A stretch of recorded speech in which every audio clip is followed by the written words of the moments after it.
So, die nächste Bremse gemacht. Man hört nichts. Alexa, stumm.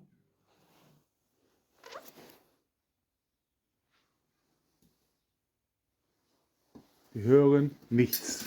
Alles nach der Methode, die ich immer anwende.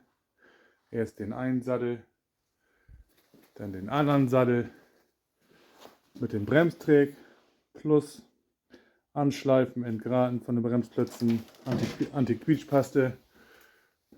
Nehme ich immer ganz gerne diese hier. Ja, hier ist City Twister, ne? Original hier. Ja, hier habe ich jetzt meinen neuen Hubwagen, übrigens auch eine geile Sache.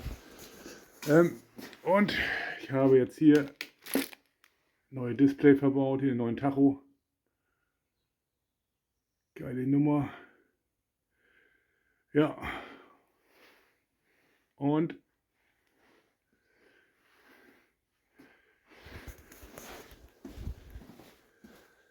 schickes Gerät. Schickes Gerät, würde ich sagen.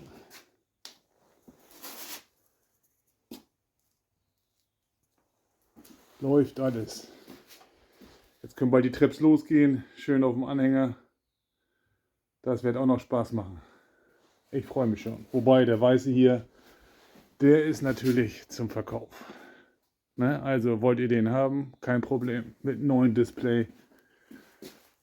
Wunderbar. Habt ihr gesehen hier?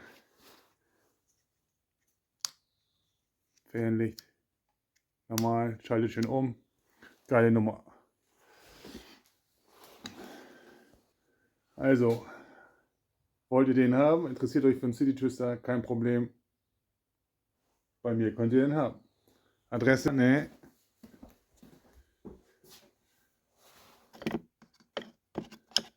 Zeige ich das. Da habt ihr meine Kontaktdaten. So. Habt ihr Bock auf einen neuen Shopper? 45 km/h Shopper. Übrigens, ich kriege jetzt auch die Tage den 6.0 Pro. Und dann geht das auch richtig ab. Da haben wir ein bisschen mehr km/h, ein bisschen mehr Power, 5000 Watt.